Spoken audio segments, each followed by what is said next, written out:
12 বছর বয়সী ফাহিমা আক্তার পৃথিবীর কোনো কিছু ভালোভাবে বুঝে ওঠার আগেই ব্লাড ক্যান্সারে আক্রান্ত হয় তার। গত 4 মাস ধরে চট্টগ্রাম মেডিকেল কলেজ হাসপাতালের হেমাটোলজি বিভাগে চিকিৎসাধীন সে। দরিদ্র কৃষক বাবাকে মেয়ের চিকিৎসা করাতে হিমশিম খেতে হচ্ছে।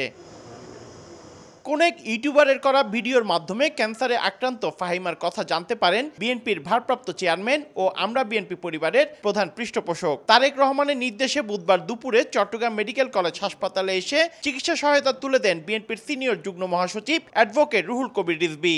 এ সময় উপস্থিত ছিলেন আমরা বিএনপি পরিবারের প্রতিনিধি দলও। ক্যান্সার আক্রান্ত শিশুটির যাবতীয় চিকিৎসা ব্যয়ভার তারেক রহমান দায়িত্ব নিয়েছেন বলে জানিয়েছেন বিএনপির নেতারা। ফাহিমা আক্তার এই হাসপাতালে তাকে দেখার জন্য এসেছে, এটাও তিনি বলেছেন আমাদের চেয়ারম্যান সাহেব, এর খোঁজ খবর এবং তার চিকিৎসা নেওয়ার জন্য, এবং আগে থেকেই তার বাবাকে তিনি এই ব্যাপারে সহযোগিতা করে আসছেন মেয়েটার চিকিৎসার জন্য।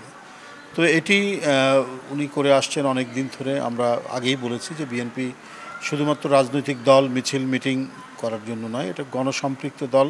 আমরা প্রধানত মানুষের দুঃখ কষ্ট বেদনার সঙ্গী হয়েছি। অতীতেও বাংলাদেশ জাতীয়তাবাদী দল যখন 17 বছর গণতান্ত্রিক আন্দোলনে ছিল, তখন আমাদের নেতা দেশনায়ক তারেক রহমানের নির্দেশে আমরা এই মানবিক কার্যক্রম চালিয়েছি, এখনও চালাচ্ছি। ইনশাল্লাহ আমৃত্যু আমরা এই মানবিক কার্যক্রমগুলো আমাদের মাননীয় চেয়ারম্যান মহোদয়ের পক্ষে চালিয়ে যাব। মেয়ের চিকিৎসা সহায়তার নিশ্চয়তা পেয়ে খুশি ফাহিমা আক্তারের বাবা। ডাক্তার হাতে ব্লাড শূন্য হয়েছে, ডাক্তার হাসিনি, ডাক্তারের আমরা এখানে চিকিৎসা পুরান মিলে চিকিৎসা করার পর টাকা চলে, আমরা টাকা পারতেছি না। ডাক্তার এখানে ভর্তি দিয়েছে। প্রাথমিক পর্যায়ে ব্লাড ক্যান্সারে আক্রান্ত শিশু ফাহিমার বাবার হাতে চিকিৎসা সহায়তার নগদ অর্থ তুলে দেওয়া হয়।